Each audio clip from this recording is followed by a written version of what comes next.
తుమ్మాజీ సుధాకర్ రావు. నేను కరక్వాడి సర్పంచ్, గాంధార్ మండలం. మీరు ప్రధానంగా నూతనంగా సర్పంచ్ ఎన్నికైనందుకు మా తరపు నుంచి, మా మీడియా తరపు నుంచి శుభాకాంక్షలు అన్న. అట్లాగే మీ గ్రామంలో ఉన్న ప్రధాన సమస్యలు ఏంటి? దాదాపు ఒక 2 సంవత్సరాలు పరిపాలన లేకుండా అంత కుంటుపడిపోయిన పరిస్థితి ఏర్పడ్డది కదా. ఇప్పుడు మీరు వచ్చిన తర్వాత మీరు గుర్తించిన సమస్యలు ఏమున్నాయి మన గ్రామంలో, మనకు కావాల్సిన ఏమున్నాయి? ఇప్పటిదాకా 2 సంవత్సరాలలో బడ్జెట్ రాలేదు కాబట్టి ఎక్కడ వ్యవస్థ అక్కడ అయిపోయింది. ఇప్పుడు ఏంటంటే మేము వచ్చింది కొన్ని విలేజ్లకు డ్రైనేజీలు అయిపోయినాయి. డ్రైనేజీలు తర్వాత వచ్చేసి మెయిన్ మాకు ప్రధాన సమస్య వాటర్, తాగునీటి సమస్య బాగుంది. దాని గురించి ఫోకస్ చేశాము. మేము ప్రచారంకి వెళ్ళినప్పుడు ప్రతి ఒక్క మహిళ అదే అడిగింది, నీటి సమస్య ఉందని. వాళ్ళ కోసం వాళ్ళకి నేను మాట ఇవ్వడం జరిగింది. మాట ఇచ్చి గెలిచిన తర్వాత బోర్ కూడా వేయించడం జరిగింది. గెలిచిన తర్వాత బోర్ వేయించాను. ఆల్రెడీ గెలిచినాక గెలవంగానే బోర్ వేపిస్తాను వేయించాను. బోర్ ఎక్కనే మన జీబీ ముంగట్నే వేయించాను. వాటర్ కొద్దిగా తక్కువ పడ్డాయి, చిన్న మోటార్ నడుస్తుంది. మళ్ళీ ఇంకా వాటర్ తక్కువనే కాబట్టి ఇంకొక 1 మంత్ తర్వాత ఈ కొద్దిగా మా అకౌంట్స్ ఇంకా మేము సిగ్నేచర్స్ కాలేదు కాబట్టి మళ్ళీ అయిన తర్వాత మళ్ళీ ఒక బోర్ వేయించి వాటర్ తీసుకొచ్చిపోలేదు నాది. ఎందుకంటే మేజర్ సమస్య మా విలేజ్కి వాటర్ ఉన్నది. ఎమ్మెల్యే సార్ దృష్టికి కూడా తీసుకెళ్ళాం. అతను వేయించుకోమని చెప్పాడు. నేను చూస్తామన్నాడు. ఆయన వేపియాలని మళ్ళీ ఇంకో బోర్ వేయించే ప్రాజెక్ట్ నా. అంటే ప్రధానంగా వాటర్ సమస్య కాకుండా ఇంకేం సమస్యలు ఉన్నాయన్న మా ఊర్లో? ఇంకేంటంటే మాకు కొద్దిగా రోడ్స్ విలేజ్లో కింది వాడ ఎస్సీ వాడ అని ఉన్నది. ఎస్సీ వాడ కిందికి రోడ్స్ ఏమైందంటే వర్షం పడితే నడవరాదు. ఆల్రెడీ సీసీ రోడ్స్ ఇంతకుముందు ఓపించాము. ఎమ్మెల్యే సార్ ఇచ్చాడు మాకు 20 lakhs ఓపించాము. ఇక్కడ అన్నీ అయినాయి. అక్కడ ఇంకా ఒక 10-15 లక్షలు అయితే సీసీ రోడ్స్ అయిపోతాయి. అదొక సమస్య. తర్వాత వచ్చేసి మాకు ఇక్కడ టెంపుల్ ఉంది. అక్కడికి వెళ్ళాలంటే రోడ్స్ బాగాలేవు, బాగా ఘోరంగా ఉంది రోడ్డు. అదొక పెద్ద పోచమ్మల టెంపుల్ అని ఉన్నది. మెయిన్ ప్రధాన సమస్య అది మాకు. పోచమ్మల గుడి కాడికి వెళ్ళాలని అక్కడికి ఒక రోడ్ కావాలి మాకు. మొరం రోడ్ అయినా సరే మెటల్ రోడ్ పోసింది అనుకో మా విలేజ్కి అదొకటి సెట్ అయిపోతుంది. ఇంకా సర్పంచ్ సార్, ఇంకా మన దాదాపు ఇందిరమ్మ ఇండ్లు కానీ మన దగ్గరకు వచ్చినాయి. ఇందిరమ్మ ఇండ్లు వచ్చినాయి మాకు. ఫస్ట్ విడతల్లో 6 ఇండ్లు శాంక్షన్ అయింది ఫస్ట్. తర్వాత ఆల్రెడీ 3 నడుస్తున్నాయి. ఇంకా 3 ఈ ఒక 3-4 రోజులలో ముగ్గు ఓపించేసి మళ్ళీ మార్కింగ్ ఇచ్చేసి స్టార్ట్ చేస్తాం. 3 రన్ అయినాయి ఆల్రెడీ. బిల్డింగ్స్ కూడా అయినాయి. అయితే ఇంతకుముందు అన్న మీరు ఏదైనా పదవులు చేపట్టారా మొదటిసారి రాజకీయ? అంటే నేను ఇంతకుముందు ఇప్పుడు ఒక 1-2 years అవుతుంది కాంగ్రెస్లోకి వచ్చి. అని ఇంతకుముందు నేను టీఆర్ఎస్ గ్రామ అధ్యక్షుడు ఒక 5 years చేసిన. అందులోకి వెళ్ళి ఒక 2 years బ్యాక్ కాంగ్రెస్లోకి వచ్చిన కాబట్టి ఇప్పుడు కాంగ్రెస్ ఇంతకుముందు గ్రామ అధ్యక్షుడు చేసిన. మీ గ్రామానికి బస్సు సౌకర్యం లేదు? బస్సు సౌకర్యం లేదు. మేము చాలాసార్లు ఎమ్మెల్యే గారికి మేము వినతి పత్రం ఇచ్చాము. ఆయన కూడా మా కోసం ఎన్నో లెటర్స్ పంపించాడు. వాళ్ళకు బస్సు ఒకటి మాకు ఏంటంటే మేజర్ సమస్య. ఇక్కడ నుండి నిజామాబాద్ వచ్చే బస్సు అయితే కామారెడ్డి నుంచి వచ్చే బస్సు అయింది సార్. డిస్ట్రిక్ట్ చేంజ్ అయింది కాబట్టి నిజామాబాద్ మాకు అడగదు. కామారెడ్డి నుంచి వచ్చే బస్సు ఉత్నూరు తర్వాత బూర్గులు ఇట్లోనే వచ్చేసింది అనుకో. మాకు ఇట్లా వస్తే మాకు గాంధార్ మీదకి వెళ్ళి పిల్లలకి ఏంటంటే సాయంత్రం నడవాలి. అదానికోసం చాలాసార్లు లెటర్స్ ఇచ్చాము.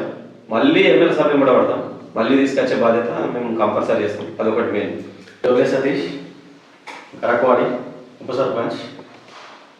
అన్న, ప్రధానంగా మీరు గుర్తించిన సమస్యలు ఏమున్నాయి మీ గ్రామంలో? మాకు ఫస్ట్ మెయిన్ సమస్య అంటే వాటర్. మా ఊళ్ళో యొక్క బోర్గులు లేదు. మిషన్ బయట వాటర్ వస్తుంది. మన మిషన్ బయట వాటర్ వస్తేనే లెక్క, లేదు అంటే మా దగ్గర వాటర్ అవి లేవు. అక్కడ ఒక బావి ఉన్నది, కాకపోతే అదంతా ఖరాబ్ అయిపోయింది. వాటర్ కూడా సరిగా లేవు. అవి మెయిన్ సమస్య మాకు వాటర్. ఫస్ట్ మాకు వాటర్ ఒకటే ఉన్నది సమస్య. ఎప్పుడైతే ఊళ్ళో అయితే వేరే సమస్యలు ఏమి లేవు. మెయిన్లో అయితే వాటర్ సోర్స్ కావాలి మాకు. మీ గ్రామంలో పింఛన్ల సమస్య? పింఛన్స్ ఇప్పుడు సమస్య ఏం లేదు. ఆల్మోస్ట్ అలాగే పింఛన్ వస్తుంది. మీ గ్రామంలో సీసీ రోడ్ల పరిస్థితి ఏంటి? సో అన్నీ బాగా సీసీ రోడ్.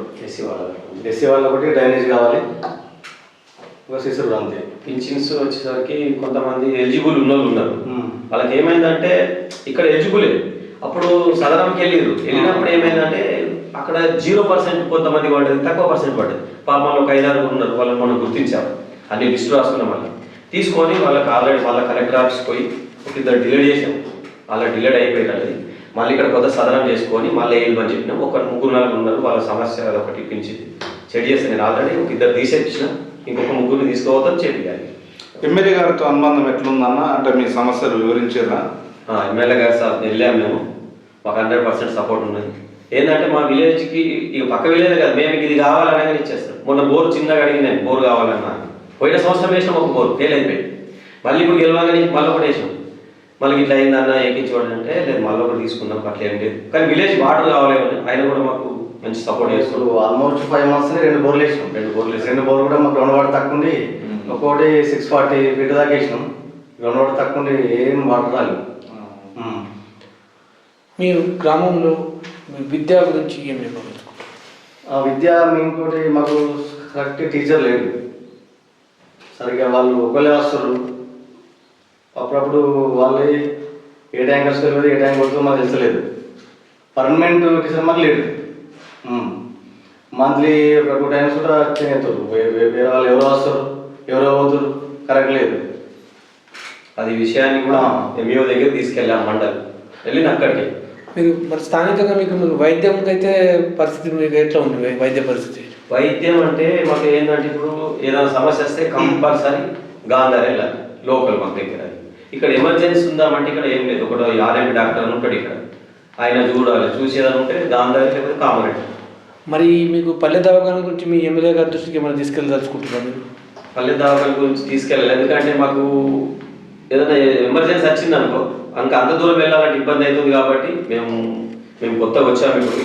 100% ఈ విషయాన్ని మళ్ళీ మేము అందరం మాట్లాడి విలేజ్ తోటి అందరూ చేసి ఎమ్మెల్యే దృష్టికి తీసుకెళ్ళి ఇక్కడ మాకు ఒక చిన్న పల్లె దవాఖాన ఏర్పాటు చేయాలని కోరుతున్నాం. మాకు దగ్గరలో పిహెచ్సి ఉత్నూరులో ఉన్నది, మాది గవర్నమెంట్ హాస్పిటల్ ఉత్నూరు. మాది ఎక్కువ అక్కడికి వెళ్తాం, అక్కడ అందుబాటులో లేదు మాకు. అంతే. మీకు ఈ స్థానికంగా మీకు ఎమ్మెల్యే గారికి ఉన్న సంబంధాలు ఏంటి? స్థానికంగా ఎమ్మెల్యే గారితో మాకు ఏదన్నా పర్లేదు, బాగుంటుంది. మేము మా చిన్న విలేజ్ ఏంటంటే మేము పార్టీలు అని ఎప్పటికీ అనుకోలేము. ఇప్పటికి కూడా మేము ఈ పదవిలో ఎక్కినాము అంటే మరి ఏంటంటే 100% మేము పార్టీ కాదు, విలేజ్కి సేవ చేయాలి. మాది ఒకటే విలేజ్ సేవ చేయాలి. ఇప్పుడు ఎమ్మెల్యే సార్ ఉన్నాడు, ఆయన దగ్గరికి పోతాం, మేము దండం పెట్టి అయినా పని చేయించుకుంటాం పోయి మా విలేజ్ కోసం. ఇప్పుడు అక్కడ రోడ్డు కావాలనుకో, ఆయనకి ఏదైనా చేస్తాం అడవి అని అంటలేదు, చూస్తాడు కంపల్సరీ చేద్దాం. మాకు పర్ఫెక్ట్ ఉన్నది. ఇప్పుడైతే మేము ఏంటంటే మేము చిన్న ఏజ్లో గెలిచాము విలేజ్లో. మాకు సమస్యల గురించి నేను ఒక 10 సంవత్సరాలు సేవ చేసిన. ఎందుకంటే ఇంతకుముందు ఒకటి ఎఫ్ఈఓలో పనిచేసినాం మేము. విలియమ్స్ ఫౌండేషన్ నుంచి మా విలేజ్లో ఒక 10 years చేశాను ఇక్కడ. మా విలేజ్ సమస్యలు మొత్తం నాకు తెలుసు. 100% నేను చెప్పేది ఏంటంటే మా విలేజ్కి ఏ చిన్న సమస్య వచ్చినా ఫస్ట్ నేను ముంగట ఉండి చేపిస్తాను. నేను మాట ఇచ్చిన అయితే ఫస్ట్ చేయించుకుంటా వస్తున్నా. బోర్ వేస్తాను, వేసేసిన. ఇంకే సమస్యలు వాళ్ళకి పింఛన్లు ఉన్నాయి, అవి స్టార్ట్ చేపిస్తున్నాం. వాళ్ళకి ఏదంటే 5 సంవత్సరాలలో మళ్ళీ ఊరేందన్న వాళ్ళకి రూపురేఖలు మారవాలి. అదొకటే సమస్య. ఫస్ట్ వాళ్ళకి విద్య, వైద్యం, త్రాగునీరు. సాగునీరు అంటే అది నడుస్తుంది. ఈ 3 మా చేతులు. విద్య మా చేతులది, ఎమ్మెల్యే సార్ తీసుకురావచ్చు, చిన్న దవాఖాన పెట్టి చేయచ్చు. అదొకటి. వైద్యం, విద్య మా స్కూల్ నుంచి మాట్లాడు, వైద్యం వచ్చేసి దవాఖాన పెట్టియచ్చు. తాగునీరు మెయిన్. ఆ 3 మీద ఫస్ట్ మా విలేజ్కి 100% చేయాలి మా గోల్. తర్వాత వచ్చేసి కొన్ని రోడ్స్ ఉన్నాయి విలేజ్లకు, చేన్లకు మేము పోయి చూసామన్నా. మా సాధ్యమైనంత వరకు నరేగా, ఎన్ఆర్ఏఎస్ నుంచి కానీ ఉపాధి కూలీల నుంచి కానీ పెట్టించేసి ఎమ్మెల్యే సార్ దగ్గరికి వెళ్ళి, సార్ ఇది మా పరిస్థితి, ఇంకొన్ని కావాలి, అక్కడికి వెళ్ళి తీసుకొచ్చి వాళ్ళకి కొన్ని రోడ్స్ వేపిస్తాం. బాగా ఇబ్బంది ఉందని అటువైపు అదొకటి చేపిస్తాం కంపల్సరీ. యువత రాజకీయాల్లో రావడం పట్ల మీరు ఏమనుకుంటున్నారు? దాదాపు చిన్న నాకు 28. 100% యువత రావాలి. యువత వస్తే మార్పు వస్తుంది. మేము ఇద్దరం ఈ సీట్లో కూర్చున్నామంటే అలా మాకు సీటు ఇట్లా నేను గెలిచినా అన్న మాకు అది లేదు. విలేజ్ సమస్యలు ఎక్కడికి వస్తున్నాయి మాకు ప్రతిరోజు. అక్కడ బల్బు రాలేదు, బల్బు చేయాలి. అక్కడ వాటర్ పోతున్నాయి, మిషన్ భగీరథ వాటర్ ఎక్కడ లిక్ అవుతున్నాయి, ఎక్కడెవరు ఇట్లా ఈ సమస్యలలో ఉన్నాం. యువత అంటే ఇలా ఆలోచిస్తుంది. డబ్బులు ఎట్లా అంటే మాకు రావాలి, జేబు నింపుకోవాలని కాదు, మార్పు. మెయిన్ ఇంకోటి ఏంటంటే మా విలేజ్లో ఒక కట్టుబడి మిషన్ భగీరథ ఉన్నది. వాటర్ ఎంత పొదుపు చేయాలంటే కూడా ఒక్క చెర్ర ఎవరన్నా వీకిల్ అనుకో వాళ్ళ దగ్గర 3000 ఫైన్ ఇస్తుంది. అది మా తీర్మానం, మా కట్టుబడి. ఇప్పటి కూడా అదే సిస్టమ్, ఆ సిస్టమ్నే ఫాలో అవుతాం ఏది ఉన్నా సరే. మేము వాళ్ళ కట్టుబడి అట్లనే ఉంచుతాం. మళ్ళీ వాళ్ళ పనులు కావాలంటే కూడా మేము అట్లనే చేస్తాం. మళ్ళీ మిమ్మల్ని గెలిపించిన ప్రజలకు మీ గ్రామస్తులకు మీరే చెప్పదలుచుకుంటారు? అందరికీ నన్ను గెలిపించిన ప్రజలందరికీ మేము మనస్ఫూర్తిగా ధన్యవాదాలు తెలుపుకుంటూ, నేను నా పైన మీరు ఏ నమ్మకం ఉంచారో ఆ నమ్మకాన్ని కంపల్సరీ మీకు నేను 100% చేసి చూపెడతానని కంపల్సరీ నాకు నీకు ఏ మాట ఇచ్చినా మాటలు 5 సంవత్సరాలు మేము మంచి పరిపాలన చేసి నెక్స్ట్ వచ్చే 5 years లో మేమే ఉండాలి. మళ్ళీ ఎట్లా అంటే నేను లేస్తున్నా అంటే నేను కాదు అక్కడ, అరే ఈ కుర్చీ బాధపడాలి నా కోసం, నేను చేసే బాధ్యత నాది. 100% చేస్తాను. ఏ మాట ఇచ్చి నా మాట 100% చేసి పెడతాను.